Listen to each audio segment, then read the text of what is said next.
ઓમ ભગવતે શ્રી સ્વામિનારાયણાય નમો નમઃ. ઘનશ્યામ મહારાજાય નમો નમઃ. હરિકૃષ્ણ મહારાજાય નમો નમઃ. પૂર્ણ પુરુષોત્તમાય નમો નમઃ. શ્રી સદગુરુભ્યો નમઃ. જય સ્વામિનારાયણ.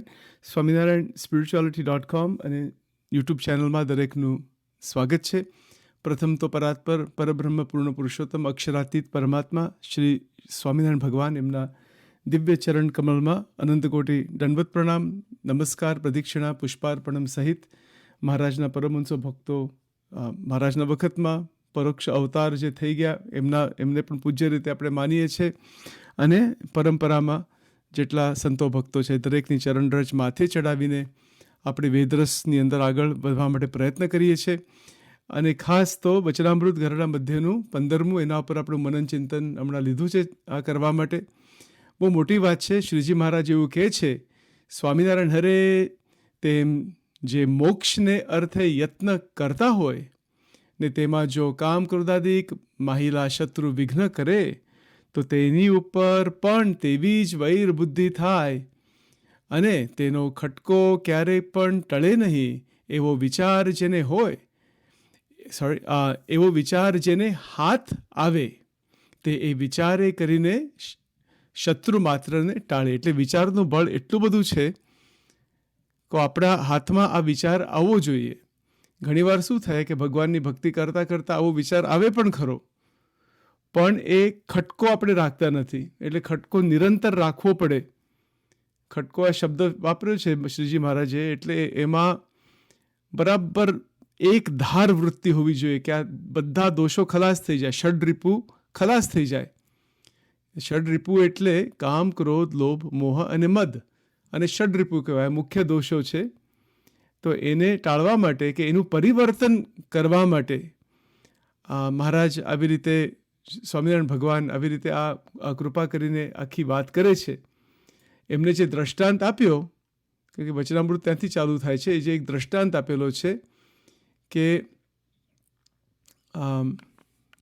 મહારાજ એવું કહે છે કે સ્વામિનારાયણ હરે જેમ બહાર કોઈક પોતાનો શત્રુ હોય ને આપનું કાંઈક કામ થતું હોય તેને બગાડી દે, અથવા પોતાની મા બેન સામે ગાળો દે, તેનો જેમ અતિશય અભાવ આવે છે અને જે ઉપાય કરીને તેનું ભૂંડું થાય તે ઉપાય કરાય છે. બરાબર, આ લૌકિક વસ્તુ છે. એટલે આવી રીતે આપણું કોઈક અપમાન કરે, આવી રીતે બાહ્ય શત્રુ કોઈક પણ હોય ગમે તે રીતે, તો એનું ભૂંડું થવું જોઈએ. આવી રીતે એક માણસમાં અહંકારની એક વૃત્તિ હોય છે અને એવી રીતે ક્રોધ આવી જાય છે કે એનું ખરાબ થાય, એનું ભૂંડું થાય, એ નાશ પામી જાય. એ બરાબર, એનું ભૂંડું થાય તે ઉપાય કરાય છે, અથવા કોઈક બીજો તે શત્રુનું ભૂંડું કરે તો પણ અતિશય રાજી થવાય છે. એટલે એ કોઈક બાહ્ય શત્રુનું ખરાબ થાય તો એ વ્યક્તિ રાજી થઈ જાય. આ તો એક લૌકિક દ્રષ્ટાંત એમ મહારાજે આપ્યું. આપણે આવું કરવાનું નથી, કે શત્રુભાવ કોઈ સાથે રાખવાનો જ નથી. આ તો એક દ્રષ્ટાંત માટે શ્રીજી મહારાજે આ વાત આપેલી છે, એક સમજાવવા માટે કે આપણી અંદર જે અંતરશત્રુ છે એના સાથે કેવી રીતે વૈર બુદ્ધિ રાખવી, એના માટે આ દ્રષ્ટાંત આપ્યું. બરાબર, એટલે મહારાજ એવું કહે છે કે પહેલો પોઈન્ટ તો બહુ દ્રઢ હોવો જોઈએ મનમાં કે આપણે ખરેખર મોક્ષ ઈચ્છીએ છીએ. જે મોક્ષને અર્થે યત્ન કરે છે. હવે મોક્ષ એટલે શું છે? જન્મ મરણના ચક્કરથી નીકળી જઈએ, ભગવત પ્રસન્નતા, બરાબર, ભગવાનના સમીપમાં જઈએ, ભગવાનનો સાક્ષાત્કાર થાય, દિવ્ય દેહની પ્રાપ્તિ થાય, બ્રહ્મમય શરીર દ્વારા ભગવાનની ઉપાસના થાય ધામની અંદર. આ બધી વસ્તુ છે મોક્ષ. તો ઘણીવાર એવું પણ કોઈક કહેતા હોય કે હવે મુક્તિની પણ ઈચ્છા ના રાખવી. એવા પણ ભજનો છે કે મુક્તિની, એટલે એ તો એક વાત જુદી છે એની. એનો અર્થ એ છે કે ભગવાન સિવાય બીજું કશું માગવું નહીં, મુક્તિ પણ ના માગવી. 4 પ્રકારની મુક્તિ, એ સકામ ભક્ત છે, એ પણ પોઈન્ટ આવે છે. પણ એનો અર્થ એ નથી કે આપણે ભગવાનને પ્રસન્ન કરવાની. એટલે અહીંયા મોક્ષ શબ્દ વાપર્યો એટલે પ્રસન્નતાના અર્થમાં પણ આપણે લઈ શકીએ, અથવા એવી ઈચ્છા હોય કે આપણે જન્મ મરણ અને દુઃખ માત્રમાંથી બહાર નીકળવું છે, એને મુક્તિની ઈચ્છા કહેવાય. એમાં તો કંઈ ખોટું નથી. પણ જે 4 પ્રકારની જે મુક્તિ છે એની ઈચ્છા રાખે, સાલોક્ય, સામીપ્ય, સાયુજ્ય અને ચોથી એક છે, બરાબર, એ 4 પ્રકારની જે મુક્તિ છે આ ભાગવતમાં, શ્રીમદ ભાગવતમાં, એની જો ઈચ્છા રાખે તો પણ એ સકામ ભક્ત કહેવાય. એ તો આખો સબ્જેક્ટ એક જુદો સબ્જેક્ટ, જુદો નથી પણ આપણે જરા કનેક્શન કરીએ છીએ કે અહીંયા જે મોક્ષને અર્થે યત્ન કરો તો કોઈકને એવું થાય કે આવું પણ લખ્યું છે કે મુક્તિની ઈચ્છા ના રાખવી. કોઈક વાર એવી પણ વાત આવતી હોય. તમને એક્ઝેક્ટ રેફરન્સ બતાવું કે 4 પ્રકારની મુક્તિની પણ ઈચ્છા જો રાખે તો સકામ ભક્ત કહેવાય. તો અહીંયા જે મોક્ષની જે વાત છે તો સીધી વાત છે કે જન્મ મરણના ચક્કરમાંથી બહાર નીકળવું અને અંતઃકરણની અંદર જે શત્રુ રહેલા છે એનાથી મુક્તિ થાય. એટલે આપણે આત્મા સુધી આવીએ. આત્મા અને બ્રહ્મની એકતા, આત્મ ચૈતન્ય છે એનો સાક્ષાત્કાર થાય આપણે વેદરસ પ્રમાણે, અને એને લઈને પછી બ્રહ્મ સ્વરૂપીની ભક્તિ આપણે કરી શકીએ. આટલો પોઈન્ટ છે. એટલે ખરેખર તો આનો આખો હાર્દ એના માટે છે કે જે કઠણ સ્વભાવ, મહારાજે એવી વાત કરી કે ગમે તેવો કઠણ સ્વભાવ હોય ને જો એક વિચાર કરીએ તો તે સ્વભાવનો નાશ થઈ જાય. તો એ કયો વિચાર છે? તો એ વિચાર છે. બાકી બીજા હજારો વિચાર કરીએ તો પણ નાશ ના થાય. તો આ એક એવો દ્રઢ અલૌકિક સંપૂર્ણ ભગવાન સ્વામિનારાયણે પોતે આપેલો વિચાર છે. એટલે એમને આપેલો વિચાર છે, આ વિચારધારા છે. તો એમાં થોડું આપણે વધારે જોઈશું. તો કઠણ સ્વભાવ એટલે શું? પહેલી વસ્તુ, કઠણ સ્વભાવ એટલે ગાઢ અને બદલવા મુશ્કેલ વૃત્તિ. આપણી જે મનોવૃત્તિ 3 ગુણની અંદર છે, કામ, ક્રોધ, લોભ, મોહ, મત્સર, આ જે વૃત્તિઓનો અનુભવ જે છે એને બદલવું બહુ ભારે કામ છે ઘણીવાર. એટલે એને ગાઢ સ્વભાવ કહેવાય, એને કઠણ સ્વભાવ કહેવાય. એટલે ગાઢ, પછી જિદ્દી, ગુજરાતીમાં શબ્દ છે જિદ્દી, ગાઢ, જિદ્દી અને બદલવા મુશ્કેલ વૃત્તિ. એટલે એક શબ્દ ઉપર આપણે ધ્યાન રાખવું જોઈએ કે શું મહારાજ કહેવા માગે છે કે આ બહુ અઘરું છે અને બદલવા માટે બહુ અઘરું પડી જાય. તો જે આપણે ઘણીવાર પ્રયત્ન, અનેક પ્રકારના ઉપવાસ કરીએ, ભજનો કરીએ, એકાદશીના ઉપવાસ કરીએ, વ્રત કરીએ, મંદિરોમાં જઈએ, સાધુ સંતો પાસે જઈએ, ભગવાન પાસે રડીએ, જાતનું બધું થતું હોય તો પણ આ બધું નીકળતું ના હોય. આ સત્ય વાત છે, બરાબર. તો એટલા માટે શ્રીજી મહારાજ કહે છે કે બીજા 1000 બધી વસ્તુ આપણે કરતા હોઈએ, એ તો બધું કરવાનું છે, એમાં વાંધો નથી બધી સાધના, પણ એક એવો વિચાર રાખો જેને કરીને શત્રુ જે છે કામ, ક્રોધ, લોભ, મોહ, માત્સર્ય, ઈર્ષા, આશા, તૃષ્ણા, અંતરમાં જેટલા શત્રુ છે એના વિશે વૈર બુદ્ધિ પહેલાં તો થવી જોઈએ. હવે વૈર બુદ્ધિ કેટલાની થાય છે આવી રીતે? આપણે તો મિત્ર કરીને રાખ્યા હોય, આપણે તો રાખવું છે આ બધી. આપણે એટલે જ સામાન્ય મનુષ્ય, ભગવાનના ભક્તને એટલી તો સજાગતા હોય જ કે આમાંથી બહાર નીકળવું છે, પણ અઘરું પડી જતું હોય છે, બરાબર. એટલે શ્રીજી મહારાજે આ જે વાક્ય બોલ્યા છે, આ જે વિચાર આપ્યો છે, એ કોના માટે છે? આમ તો બધા માટે છે, પણ જે મોક્ષને અર્થે યત્ન કરતા હોય, મહારાજના શબ્દો ઉપર સચોટ ધ્યાન હોવું જોઈએ. આ ભક્તની પ્રાર્થના છે બધાને. મારે પોતાને પ્રાર્થના, આપણે મહારાજને પ્રાર્થના છે કે આવી બુદ્ધિ જે બોલે છે, સેવક બોલે છે, એને આપજો કે જે મોક્ષને અર્થે યત્ન કરતા હોય ને તેમાં જો કામ, ક્રોધાદિક માહેલા શત્રુ વિઘ્ન કરે, એવું તો થાય જ ને. આ વિઘ્ન આવે જ. આ પ્રયત્ન કરીએ, સાધના કરીએ, એમાં પ્રોબ્લેમ્સ આવે છે. એનું કારણ શું છે કે એ જે સ્વભાવ એવો કઠણ થઈ ગયો છે એ બદલવા અતિશય મુશ્કેલ છે. એટલે શ્રીજી મહારાજ શું બતાવે છે કે જે મુશ્કેલ વસ્તુ છે, કે બદલવા અતિશય મુશ્કેલ વાત છે, અઘરું છે, શ્રીજી મહારાજ એવું બતાવે છે કે એવો સ્વભાવ પણ યોગ્ય વિચારથી નાશ પામી શકે છે. આપણા અંતરમાં યોગ્ય વિચાર આવી જાય, પણ એ યોગ્ય વિચાર શ્રીજી મહારાજના શબ્દ ઉપર અતિશય ધ્યાન રાખવું જોઈએ. કારણ કે વચનામૃત ગ્રંથ અને વેદરસ ગ્રંથ, શિક્ષાપત્રી ગ્રંથ વગેરે જે મહારાજના ઓરિજિનલ વચન છે, બરાબર, એના ઇક્વલમાં તો કશું છે નહીં, બરાબર. એ તો બધું બીજું બધું એનું નિરૂપણ છે, એનો મહિમા છે. સ્વામીની વાતો હોય, ગોપાલ સ્વામીની વાતો હોય, નિષ્કળાનંદ કાવ્ય હોય, કોઈ XYZ બધા શાસ્ત્રો હોય, એ બધા સપોર્ટમાં છે. મહારાજના ઓરિજિનલ વચન એટલે ઓરિજિનલ વચન, એમાં તો કોઈ પ્રશ્ન જ નથી. અને શ્રીજી મહારાજના કેવા વચન છે? વૈર બુદ્ધિ શબ્દ વાપર્યો છે.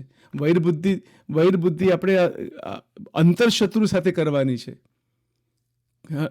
અને અહંકાર, જે જીવની અંદર જે જીવ સાથે જે અહંકાર જડી ગયેલો છે એને તો છોડવું જ નથી, એને તો આ વૈર બુદ્ધિ કરવી જ નથી, બરાબર. એટલા માટે આ વિચાર જેના હાથમાં આવે, આહા, જેના હાથમાં આવે આવો વિચાર એટલે અંતરમાં પ્રગટ થાય અને એ છોડે જ નહીં.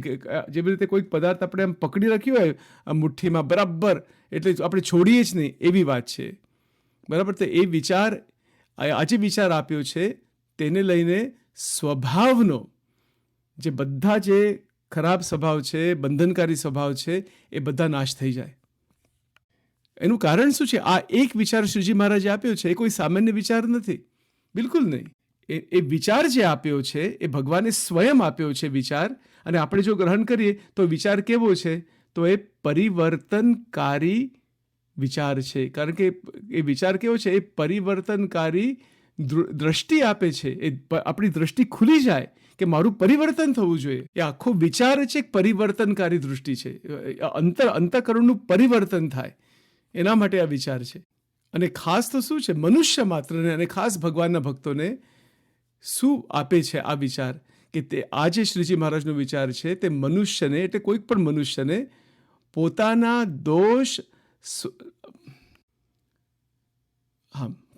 દોષ સ્વભાવથી અલગ થવા શીખવે છે. દોષ અને સ્વભાવ આપણી અંદર રહે છે, બરાબર. અનંત પ્રકારના દોષો છે અને સ્વભાવ પણ એટલે બધા આમ ફિક્સ થઈ ગયા છે. બધા બહુ અઘરું છે બદલવા માટે. એવી જે વૃત્તિ, કામ, ક્રોધ, લોભ, મોહ, મત્સર, આશા, તૃષ્ણા, ઈર્ષ્યા, અહંકાર, એ અઘરું છે એ બદલવા માટે. રાગ, દ્વેષ, અહમ, મમત્વ, ભેદભાવ, આ બધું નીકળવું બહુ અત્યંત દુષ્કર વાત છે. તો આ વિચાર કેવો છે કે મનુષ્ય માત્ર, કોઈ પણ મનુષ્ય હોય, અને ખાસ તો મુમુક્ષુ, ખાસ તો ભગવાનના ભક્ત જે યત્ન કરતા હોય મુક્તિ માટે, એમાં શું થાય છે કે મનુષ્યને પોતાના દોષી સ્વભાવથી અલગ થવા શીખવે છે. પોતાના દોષી અંદરમાં જે દોષ છે એના સાથે આપણે જે એકરસ થઈ ગયા છે એ છોડીને એનાથી અલગ થવું કે હું જુદો છું, હું દિવ્ય છું, હું બ્રહ્મ છું, હું દ્રષ્ટા છું. જો આ વેદરસનું કનેક્શન આની અંદર આપણે લઈશું એટલે વેદરસનું ફરીથી આપણે જોઈએ. મહારાજ શું કહે છે કે આ જ્યારે આ કામ, ક્રોધાદિક બધા સંકલ્પો થાય ત્યારે હું દ્રષ્ટા છું, આ દેહને સંકલ્પ જ હું નથી. આ તો આપણે વાંચ્યું, કેટલી વાર વાંચ્યું છે. પણ આવી સ્થિતિ આપણી ખરી કે આપણે સંકલ્પને ત્યાં જ મૂકી દઈએ?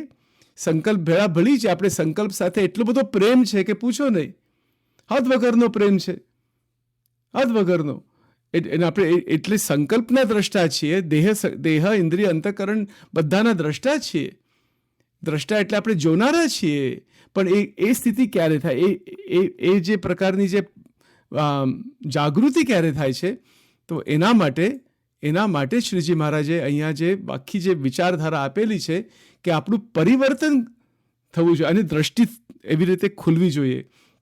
અંતઃકરણમાં જેમ આપણે 9 પ્રકારની ભક્તિ કરીએ, ભગવાનનું ધ્યાન કરીએ, સંત સમાગમ કર્યા કરીએ, ત્યારે અંતઃકરણમાં એક પોઈન્ટ એવો આવી જાય, એક સમય એવો આવી જાય કે એવી રીતે આમ અંતરમાં એવો ભાવ આવી જાય, એવી એક સમજણ આવી જાય કે મારે હવે પરિવર્તન કરવું છે ને બીજું કશું જ નહીં, બીજું કશું ચાલે જ નહીં. પરિવર્તન 100% થવું જોઈએ. જ્યારે એવું આપણે શું કહીએ કે જ્યારે એવી દ્રઢતા, એવી દ્રષ્ટિ સંપૂર્ણ અંતરથી ખુલે, ત્યારે શું થાય છે કે પોતાના દોષી સ્વભાવથી અલગ થવા આપણે સાધના કરી શકીએ. આપણે જ્ઞાન થાય છે અને એ સ્વભાવ, દોષ, આ બધું જે છે એ આપણા આત્મા સાથે જે એકરસ ભાવમાં આપણે વર્તીએ છીએ, જેને આપણે જીવ કહીએ, એનાથી આપણે જુદા થઈ જઈએ. આને જ કહેવાય ગુરુ. ગુરુ તો અંતરમાં છે. ગુ અને રૂ. ગુરુનો અર્થ જ આ છે કે ગુ એટલે અંધકાર, ગુ એટલે આ બધું દોષ, આ બધા દોષો, બરાબર ને. આ જે દોષો છે બધા એ અસંખ્ય છે. એનો કોઈ પાર આવે એવું નથી. એવા અસંખ્ય છે. અને એમાં જ્યારે જીવ બંધાઈ જાય છે, પૂછો નહીં. એક પછી એક આ સંસારમાં જેટલા દુઃખ છે આ 6 દોષોને લઈને જ છે. હા, બરાબર. આ 6 દોષોને લઈને છે. કામ, ક્રોધ, લોભ, મોહ, મદ અને માત્સર્ય. અને પછી આમાંથી પછી એના પેટા વિભાગ બહુ થઈ જાય, મેની ક્લાસિફિકેશન. પણ આ 6 મુખ્ય દોષ છે, એને ષડ રીપુ કહેવાય છે. અને બહુ આપણે ધ્યાન રાખવું જોઈએ. કારણ કે જ્યારે આ આવે છે, આમાંથી એક પણ આવી જાય કે ગમે તેટલા આવી જાય, ત્યારે એ અંતરશત્રુ બની જાય છે. એ અંતરશત્રુ જ છે. અને અંતરશત્રુ જ્યારે આવે છે ત્યારે દુઃખનો અનુભવ, શક્તિનો નાશ, ભક્તિનો નાશ, આવું બધું આપણે પહેલાં વાત થયેલી. એટલે ખાસ પોઈન્ટ એવો છે કે મારે પરિવર્તન કરવું છે.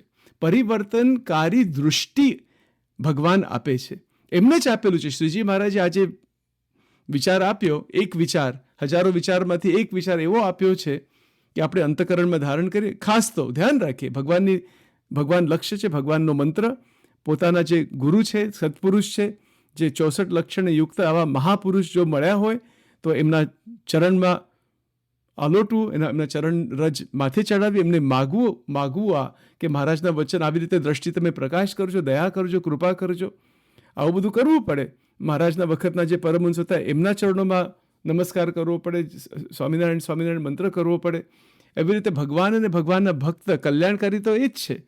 એટલે આ વિચાર સાચા ભાવમાં આવી જાય તો શું થાય છે કે આ દોષ જે છે એ હું નથી, પરંતુ મારી અંદર આ બધા શત્રુ છે અને મારે શત્રુને નાશ કરી નાખવા છે.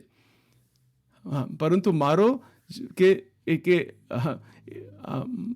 અંતઃકરણમાં જે શત્રુ છે એનો નાશ થઈ જાય. જ્યારે એ શત્રુનો નાશ થાય છે, અંતરશત્રુમાં ષડ રિપુનો નાશ થાય છે, ત્યારે મુક્તિનો માર્ગ ખુલે છે.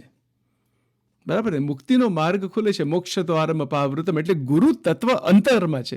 બહાર જેટલા સંતો, ભક્તો, પરમહંસો કે જે મોટા મોટા સ્થિતિવાળા સંતો કોઈ પણ હોય, એમના સમાગમ દ્વારા, એમના કોન્ટેક્ટ દ્વારા અંતઃકરણની અંદર જે ગુરુ છે એ જાગૃત થવો જોઈએ. અંતઃકરણની અંદર ગુરુ છે અને એ ગુરુ અંતરમાં છે. ગુ અને રૂ એટલે મહારાજના શબ્દ બધા. હું અંતઃકરણમાં વચન રૂપે કરીને આત્મજ્ઞાન સંબંધી જ્ઞાન બધું પ્રકાશ કરીશ. બરાબર? એટલે આવી બધી વાત છે. આ વચનામૃત એટલું બધું સુંદર છે અને ખરેખર તો એ જે સહજ રીતે પછી આ જે શત્રુ સાથે અભાવ થઈ જાય, એટલે એમાં તીવ્ર અણગમો અને અસ્વીકાર. તીવ્ર અણગમો અને અસ્વીકાર ગુજરાતી શબ્દો છે. એટલે એવી રીતે અંતરમાં અનુભવ થઈ જાય, એનો અસ્વીકાર થઈ જાય અને આપણે ભગવાનની ભક્તિ બહુ સુંદર રીતે કરી શકીએ, જેને લઈને કોઈ પ્રકારના વિક્ષેપ આવે નહીં, જેને લઈને નિર્વિઘ્ન રીતે ભગવાન સુધી પહોંચી શકાય. આ ગરડા મધ્યનું 15મું વચનામૃત છે અને એમાં આ પોઈન્ટ્સ જે લખ્યા છે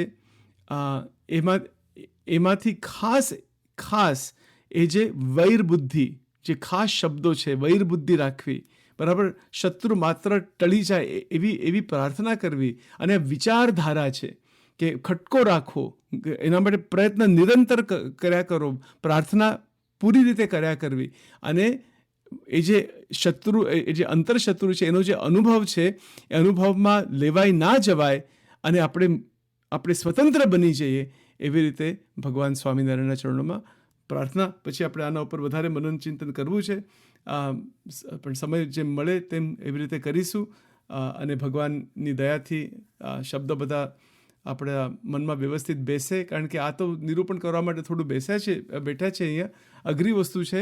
કારણ કે આમ તો આપણે વાંચી લીધું વચનામૃતમાં કે આવી રીતે પણ આ તો એનું મનન ચિંતન કરવું જોઈએ. એક શબ્દો પર મનન ચિંતન કરીએ, ભગવાનના સંતને પ્રાર્થના કરીએ કે આવી રીતે ખરેખર કામ ક્રોધાદિક આ બધા શત્રુ વિઘ્ન કરે છે, એવી રીતે ભાન થવું જોઈએ. બહુ મોટી વાત છે. આજે એક લાઈન જે મૂકી છે એ જે એક વિચાર એવો મૂક્યો છે કે બધા પ્રકારના પ્રોબ્લેમ ખલાસ થઈ જાય અને હૃદયમાં દિવ્ય પ્રકાશ, દિવ્ય અનુભવ, આત્મજ્ઞાન સંબંધી વિચાર અને ભગવાનનો સાક્ષાત્કાર પણ થાય. સજાનંદ સ્વામી મહારાજની જય.